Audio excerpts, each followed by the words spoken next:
Ẹ káàbọ̀ sí Mashola Gist TV. Ṣé àlàáfíà ni ẹ wà? Gbogbo lé ń kọ́. Ibi tí aṣọ gist wa dé lánàá ni a ti máa bẹ̀rẹ̀. Ṣé mọ̀ pé mo sọ fún yín wípé bàbá wèrè ńlá wọ́n ṣe gudugudu méje yàyà mẹ́fà láti make sure pé wọ́n invite àwọn tó wá bá Queen Naomi ṣe ritual àwọn.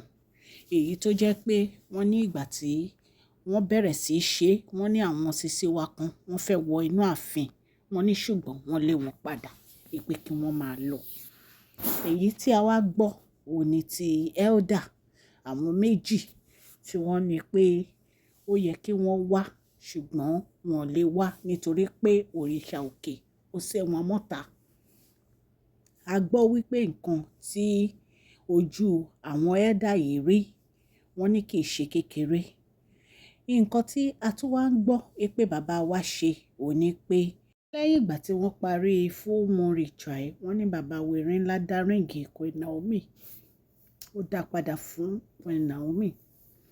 Wọ́n ní ìgbà tí àwọn sisi wa gbogbo wọ́n gbọ́ àti àwọn kọ̀ọ̀kan nínú àwọn elder yìí, wọ́n ní ọ̀rọ̀ yìí ò dùn mọ́ wọn nínú wípé kábíyèsí dá ríǹgì yìí padà fún Queen Naomi. In fact gan wọ́n ní wọ́n blame kábíyèsí pé kí ló dé tí wọ́n fún Queen Naomi ní ríǹgì yẹn, wípé ó ti fast jù. Ẹ rí pé èyí tún lágbára. So ṣé mọ̀ pé mò ń sọ fún yín lánàá nípa àṣírí tó tú, èyí tó jẹ́ pé àǹtí wa driver ẹ̀ gbowó ẹ̀ sá lọ. Lẹ́yìn ìgbà tí driver gbowó sá lọ, wọ́n ní bàbá wèrè ńlá wọ́n ní wọ́n lọ arrest brother driver yìí nítorí pé ó yẹ kí ó mọ ibi tí ó máa wà. Wọ́n nítorí ìyàwó driver yìí ní driver yìí ti travel out wípé kò sí nílé. Wọ́n ní so wọ́n ní wọ́n ṣe lọ arrest brother driver yìí nìyẹn o.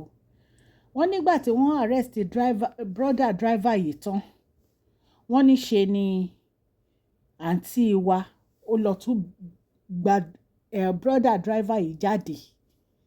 Kí ló fà á tó fi lọ gba brother driver yìí jáde?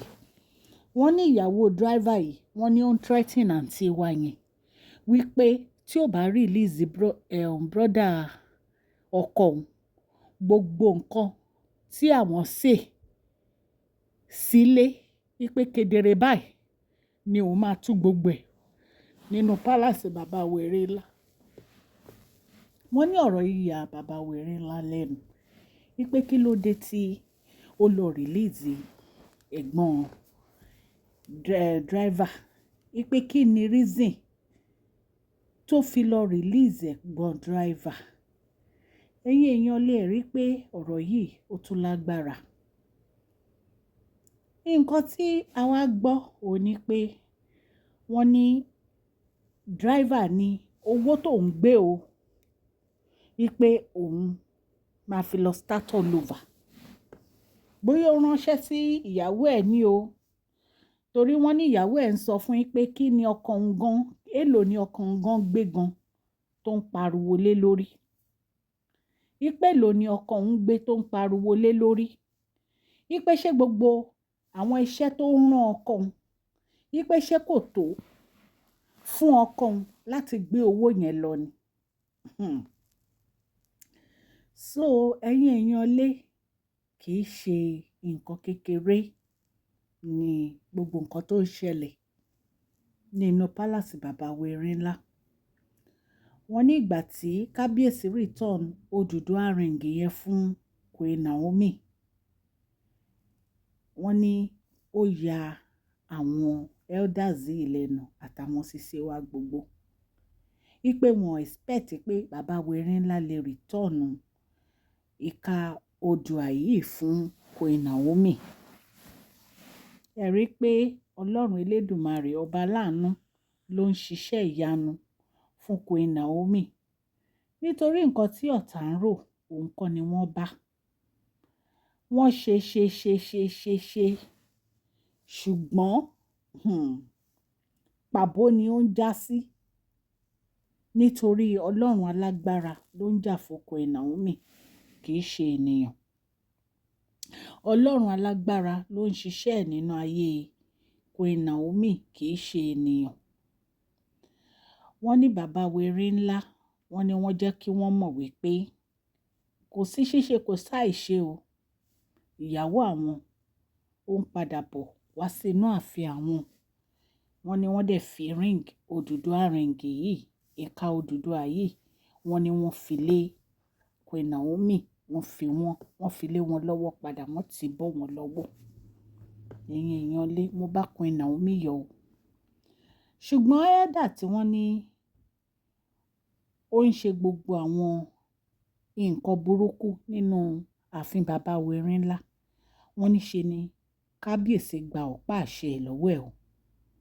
Wípé nítorí kò lẹ́tọ̀ọ́ láti máa ṣe gbogbo àwọn nǹkan tó ń ṣe nínú ààfin àwọn.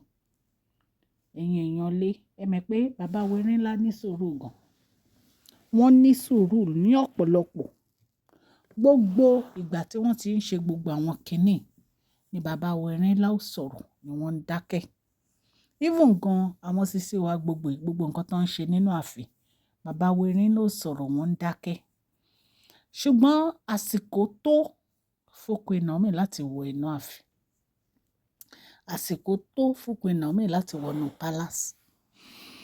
Nítorí gbogbo nǹkan tí ojú Queen Naomi ti rí, ó yẹ kí wọ́n ní àsìkò ìsinmi.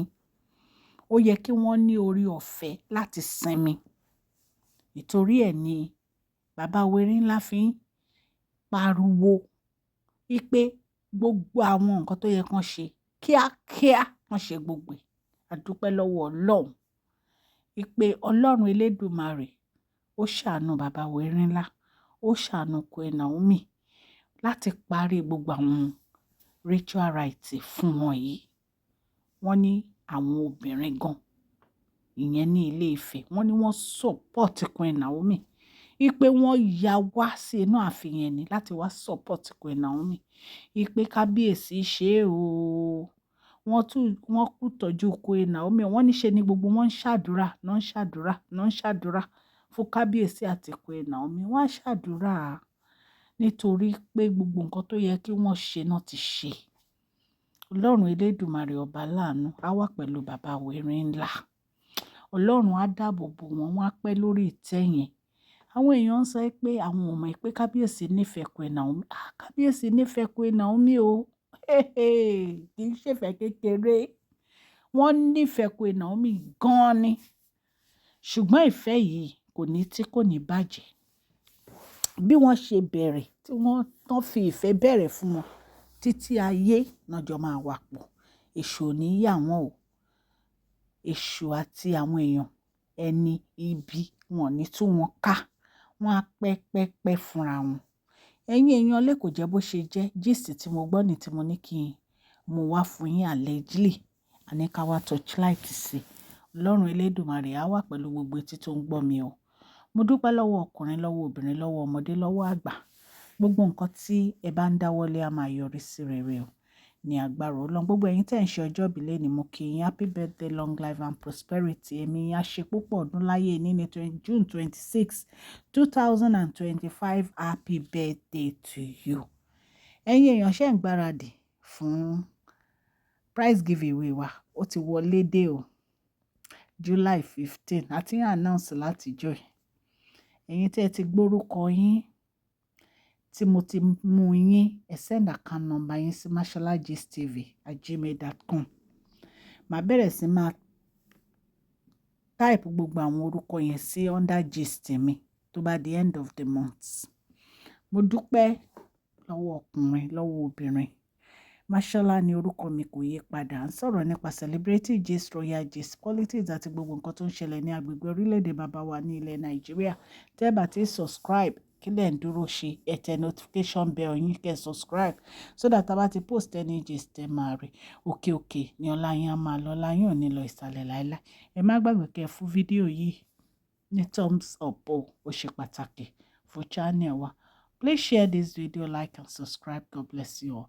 Mashola Gist TV. Love you all.